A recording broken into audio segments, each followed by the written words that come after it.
Said it's Tanesha's tip. Coming all three speakers. Good honest reviews, book shows, and the movies all getting featured. They all getting featured. Said it's Tanesha's tip. Coming all three speakers. Good honest reviews, book shows, and the movies all getting featured. Yeah. It's your girl Tanesha, straight magic. The greatest book reviews, let's get at it. She not here to offend, she just honest. Hi, and welcome to Tanisha's Tips. Today we are reviewing Boots episode 8, and it's called The Crucible. This is our last episode of this season, and I'm hoping that it's another season. I don't know how popular it was. I have a lot of people saying, "Oh, I couldn't get into it. This is not my cup of tea," which is fine, but I'm just glad you tried. I got a lot of cackles and laughs out of it. I feel like it was a lot of true life stuff. So I enjoyed it. But anyway, without further ado, we are going to get into this episode. Okay, so again, it's called The Crucible. And if you know anything about Navy and Marine Corps boot camp, at the very end of training, like the last week of training, you go through what they call, for Marine Corps purposes, it's the Crucible. If you're going through the Navy, it's called battle stations. Okay. This is when you go through all 12 weeks of training in one day. So, obstacle course, you know, rappel tower, the rifle range, like everything. The bayonet training they had, the swim calls, you do everything in one, like in a 24-hour period, basically. Okay. And what happens is in this episode, you start off, Staff Sergeant McKinnon is waking them up at 0 dark 30. He says, a little sleep, over 40 miles in 24 hours. Everything you learned in the course of 12 weeks, we doing it now. This is what makes Marines, okay? All right. And then he says, before they all get up and get to it, he says, one person will become the platoon's honor grad, and it's focused on Ray because he's like, this is what he wants. He's trying to prove that he's the best to his dad, right? All right. So then we get to it, and Ray asks Cam if he's okay. Cam says he's not broken, or his hand is not broken, because he got into the fight with Jones or whatever and beat him up pretty bad, and he hadn't seen Jones, so that there's that too. Well, Sergeant Sullivan shows up, and he brings a beat up Jones to Cam and says, he's with you now. His fuck ups are your fuck ups. So they gotta tag along with each other. And Jones says how he feels to be, he asks Cam, how does it feel to be Sullivan's golden boy? And Cam, he's like, I'm gonna let this go because I really did. He feeling bad about how he did him or whatever, but obviously he was pushed to that. So technically, in my eyesight, it really wasn't his fault. Okay. Anyway, so then we pan to Barbara, who is Cope's mom. She on the couch waddling in her feelings or whatever, and then she gets a knock at the door. She don't It don't seem like she's gonna answer the door. However, it's Ray's mom, and she goes and looks through the window and see her. So since she saw her, she had to get up and answer the door. She invites Ray's mom in, and Ray's mom says, oh, you're packing? And she said, yeah, it's time to get up and go. And she said, well, do you need any help? And she's like, no, we pretty much got it. We have a system or whatever, right? So it's wild. Ray's mom tells her, I know things didn't go as well as expected with the Marine Corps moms, but once a Marine, always a Marine, Marine mom or whatever. She's trying to kind of cheer her up and say, it's okay. You never said that he was passed away or whatever, but whether he was or not, it's going to be okay. And Cam's going to be okay. Barbara decides to share Cam's sexuality with Ray's mom, and Ray's mom was like, well, he'll be okay. He's with Ray or whatever. And she said, I kind of assumed that, but that's not my business. It's all good. He's gonna be okay. So Barbara has it in her mind, no, he's not going to be okay. She tells some story about when he was little and that he needs to learn how the real world's going to be in this and the third, which technically I'm like, girl, he learning how the real world is now because you didn't really give a damn at first, but now all of a sudden it's woe is me. Why is we making this about us, right? Anyway, so um before Ray's mom leaves, she leaves Barbara with a little tidbit of um, advice. And this is what she says: it's never too late to be the mother you want to be. That was a bar right there. In my eyesight, it was a bar. She needed to take heed to that. So okay, so now we flash back to the Crucible training. They're in the middle of Crucible training, and we see the chaplain show up. They have like a huddle of some of the guys was like, oh, somebody's getting some bad news or whatever. Ends up being Bowen. So the chaplain yells out Bowen, and then all of a sudden Cody was like, yeah, that's me. And then John comes out of nowhere and say, yeah. And so everybody look over and they see John and they start clapping like, hey, yay, it's good to see you, because they thought he was going to come back to the same platoon, but he didn't. He was in the other company who is also graduating. Okay. So they go over to the chaplain, and the chaplain delivers some bad news. And the news is that their dad passed away. And the chaplain also says, hey, you get 3 days bereavement. Nobody's going to get mad if you go. You have this time. You can go to, celebrate your dad and come back and get in another company and, pick up where you left off. Well, Cody was like, okay. So he was getting ready to walk off and he said, John, are you not coming? John said, no, you go. He said, I don't need to go. He said he never celebrated me anyway, but if you feel like you need to go ahead. But I'm need to be right where I'm at. And so Cody felt some kind of way, and you could see him like huffing up in his chest. So Staff Sergeant McKinnon came over to him and said, nobody is going to fault you for leaving to go to your dad's funeral. If you need to go, but you need to make a decision now. And so I guess Cody, trying to be strong with his brother, he ended up staying, but he also ends up sulking.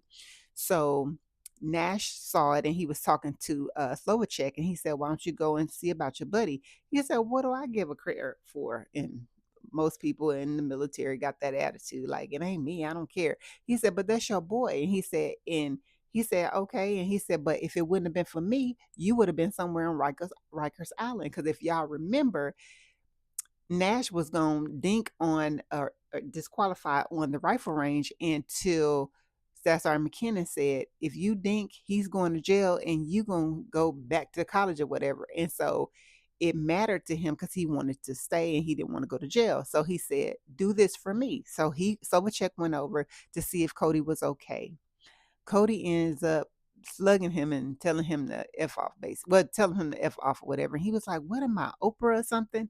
So anyway, he comes back over and Nash was like, well, you tried or whatever. But maybe he needs you to just chill out. He don't want to hear nothing or whatever. So thank you for doing it, but whatever. So we keep going. Not Ray, but Cam and Jones are singled out by Sergeant Sullivan, and he tells them, hey, well, you need to be the I forget what they said, water bug or something like that.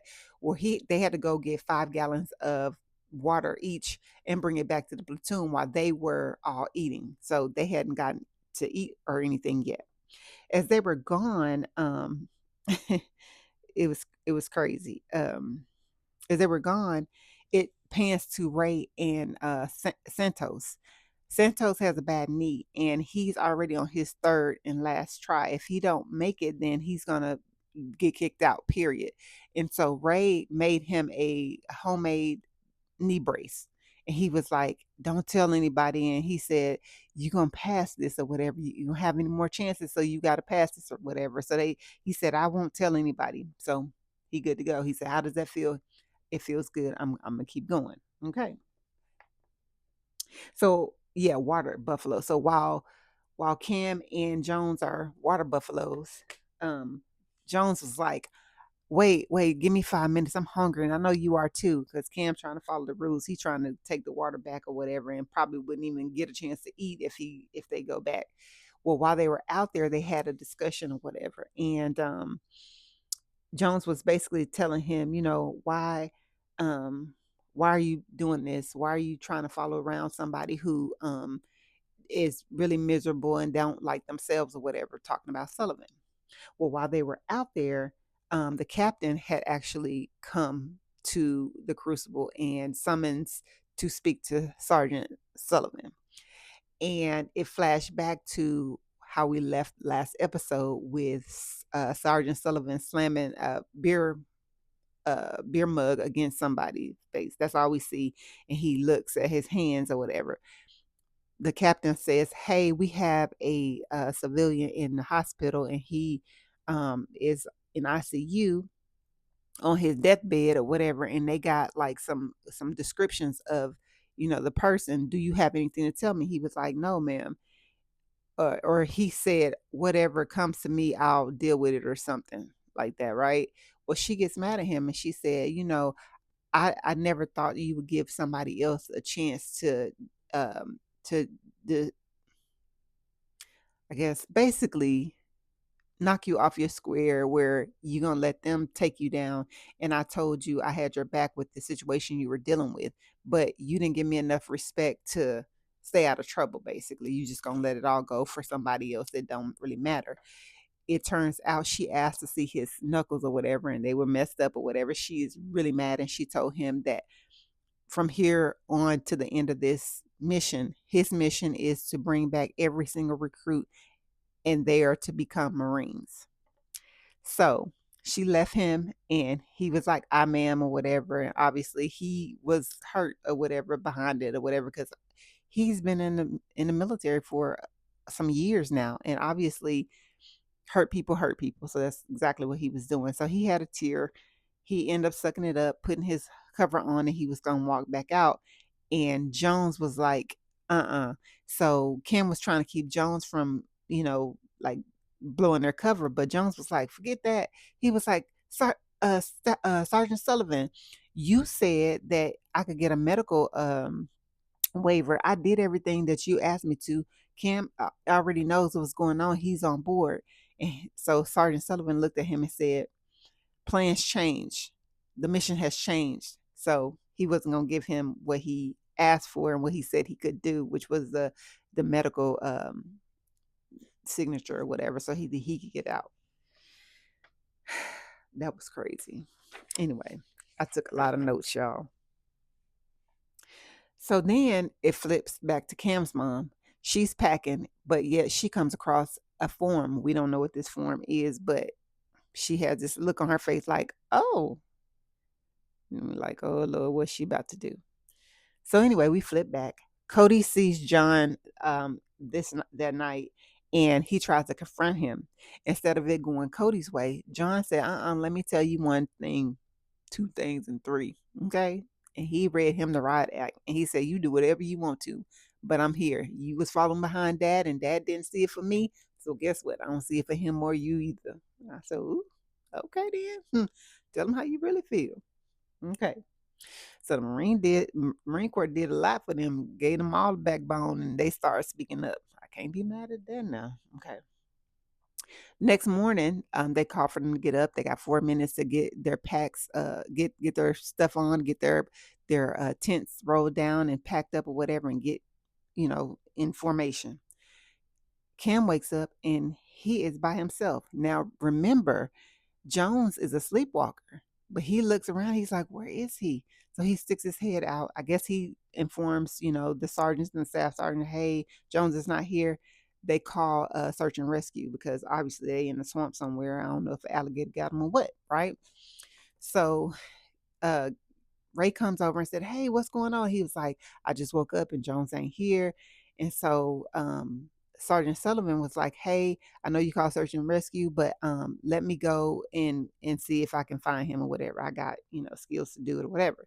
So Staff Sergeant was like, okay, well, he went off to do that. And Cam seen Sergeant Sullivan. He said, hey, Ray, tell them I'm not UA. I'll be back. And he was like, no. And he was like, I'm going. So he went to follow Sergeant Sullivan. Sergeant Sullivan circled back. He is very smart. And because he heard them, he said, he said, recruit Cope, recruit Ray, McAfee, get here. And so Cope came out, and then when he saw Ray, he was like, you follow me? So he said, what are you doing here? um, Cope said, this recruit was told that recruit Jones is in my pack. So this recruit was, looking for him, what was going to look for him.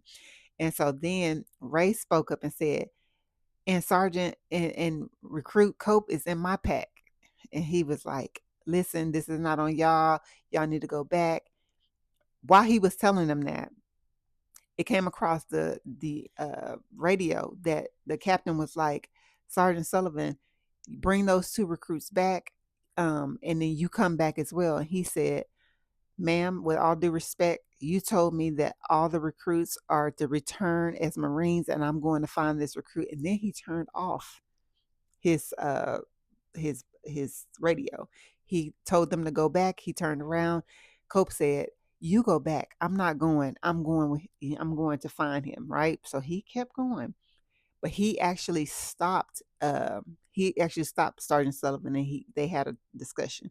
During this discussion, Sergeant Sullivan, which was really good, he apologized, and he told him, he said, I was basically remembering how I was when I came in. He asked him how old he was. He said 18. He said that's how I was when I came in, and he was like, told him his story basically, but he apologized because he said, I was just trying to make you better, and I didn't do right by you. Really heartfelt or whatever. It was a lot that went on in that little one scene or whatever, but they went ahead, and after the talk, they heard somebody saying, help, help. So they ran off and they found Jones. Turns out Jones had hurt himself where he had a compound fracture. They did a little stint for him or whatever, and Sergeant Sullivan called called the paramedics. They came to get him. However, he told Cope, you're going to take it from here and you go back. He gave Cope his radio, whatever, not sure where he went, but Cope actually carried, I don't know what they call it, fireman's carry or something like that. They carried him out, um, him being Jones, on his back, and made it to the medics basically. And then the captain showed up and said, recruit Cope, where's Sergeant Sullivan? He came out of his pack with the radio and said, I ma'am, Sergeant Sullivan, I don't know where he's at, but um he sent me back with recruit Cope. And so she was like, okay. So she put him in a Jeep. They came back. As they were coming around the corner, Cope looked up and he says, can I finish this recruit finish the Crucible? So he got out and he walked the rest of the way. As he looked up, the entire platoon was waiting on him at the finish line. So he made it. Okay, so now we're thinking, oh, they made it to graduation. A lot happens in these last couple of minutes. I'm going to try to rush it and run it down real quick. But basically, what ends up happening, the girl that Ray met during his sick call visits, she came and she had graduated as well. She told him that she had something for him.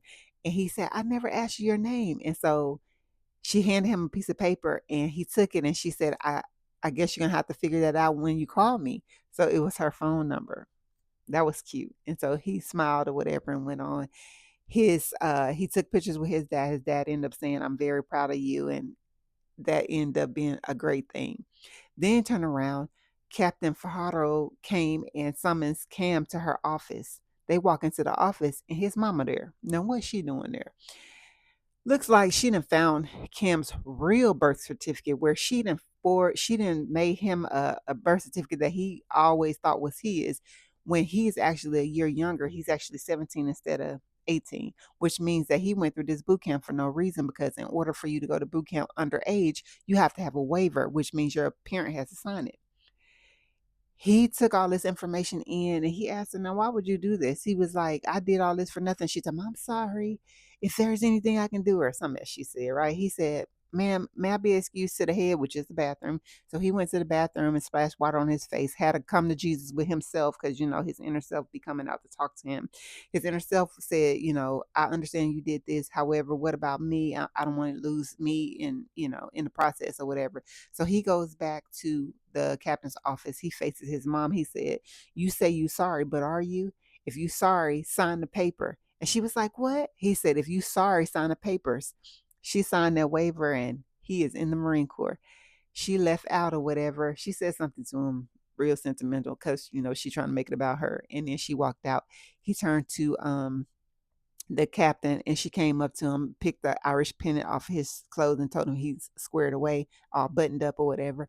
And he said, "I, ma'am." She said, "Go celebrate with your brothers." So the next scene, they show them in the pub having a good time and celebrating and having a beer and everything. Then at the end of it, they show a news clipping where they're talking about the Persian Gulf War and how they're sending troops in. So he looks at Ray and all I gotta say is shit is about to get real. So that's the end of this whole season of Boots.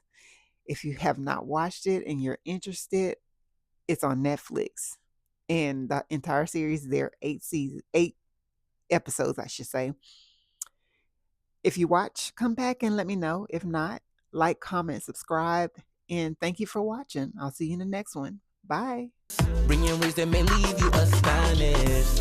And plus she do shows. She cover all like hands, knees, and toes. Don't lollygag, no, she just roll. Then it's on to the next one, on to a fresh one. Woo.